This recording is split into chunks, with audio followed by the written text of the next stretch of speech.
a lot of people don't understand that food styling, there's a lot to it. It's a production, and I made this video to show my clients how you have to food style and how you quickly have to get it to the camera, because it's my job to sell their food and portray their food in the best light.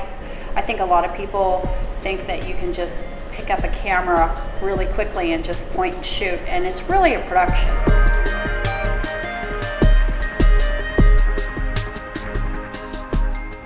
We're gonna cook these asparagus real quick for a couple minutes.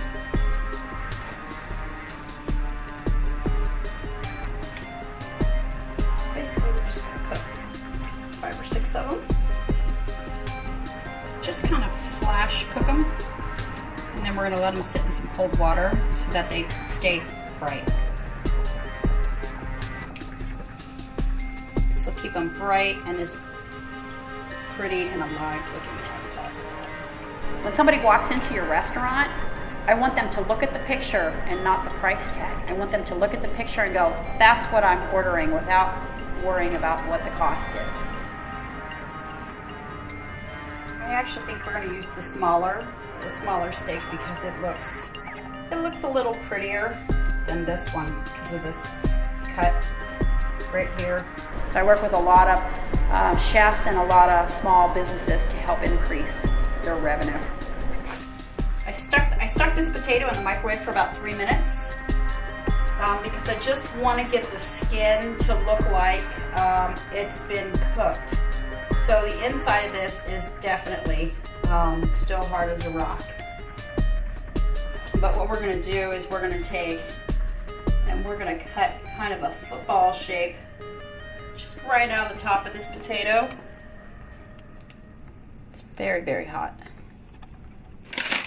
These are loaded, so they've got like chives and stuff in them. Looks a little prettier. Really extremely hot water right here.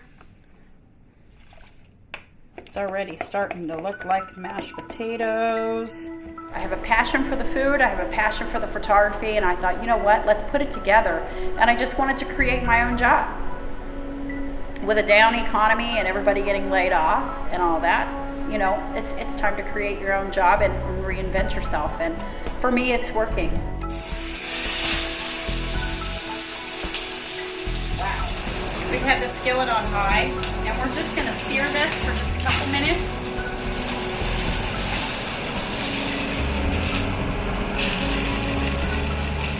This is a charcoal starter. A lot of people will buy these to stick underneath their charcoal to really get the grill going. It's just a heating element. So what we're doing here, we're gonna give it some grill marks.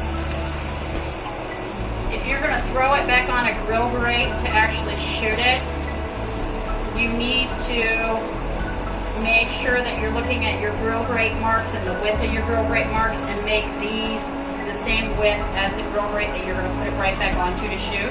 And the more oil that you actually sear, seems like it works a little bit better. I've seen the element actually stick to the meat because it's just not fat enough. Look at that, isn't that pretty? Since a steak is basically it's just really rare, it's going to be really juicy, and it's probably going to have some blood kind of running out of it. So we're going to put a paper towel underneath the steak to catch it so it doesn't run on the plate, so our plate can stay clean and pretty. And since the steak is really what we're trying to sell, that's the star.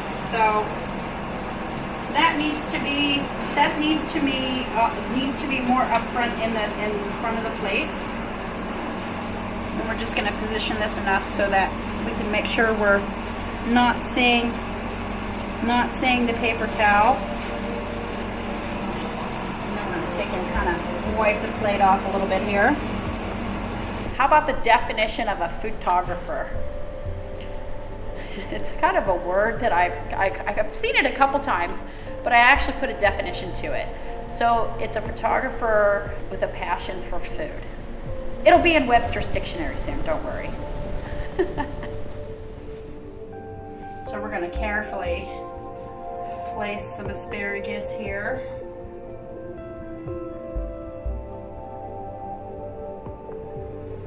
So I think we're ready to take this out and set this into our set, kind of where our composition was at. So I'm going to walk this out, and then I'm going to come back and get a little piece of butter.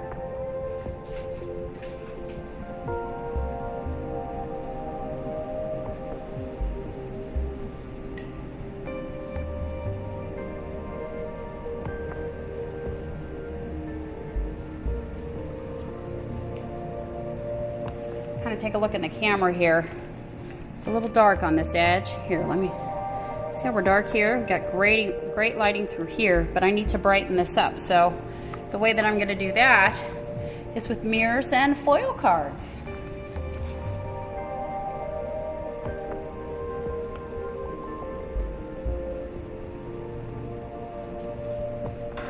So let's see what kind of result we get out of that. Oh, vast improvement. I'm just tapping the corners of this butter and the edges just to melt it just a little bit. Oh, there we go. Absolutely beautiful. Perfect. I couldn't ask for anything better right now. Gina Jones, owner of Fabulous Food Photos, and I am a food photographer and a food stylist.